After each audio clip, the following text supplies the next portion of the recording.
prvi mit o novem zakonu je to, da bi se mogli zagovorniki življenja bistveno bolj počutiti, zaradi tega, ker ne govorimo več o evtanaziji, ampak o pomoči pri samomoru. Da ne govorimo o tem, da zdravnik da smrtno dozo, ampak da govorimo o tem, da zdravnik se pripravi, upošteva pogoje in na koncu pač sam daš smrtno dozo.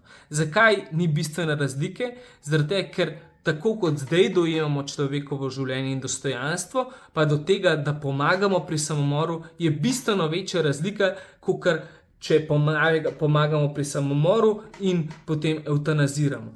Zakaj? Zaradi tega, ker v tem trenutku velja to, da človekovo življenje ščitimo, da ga spoštujemo dostojanstvo in da je življenje nedotakljivo, kar pomeni, da ne smemo poseči v življenje z namenom, da bi mu škodovali ali pa da bi ga uničili. V trenutku, ko rečemo, da to več ne velja in da obstajajo pogoji, ko je pač lahko škodujemo življenje, lahko ga uničimo, potem samo še vprašanje arbitrarne odločitve, kateri so ti pogoji, ki pač ustrezajo, da ti lahko pomagaš pri samomoru.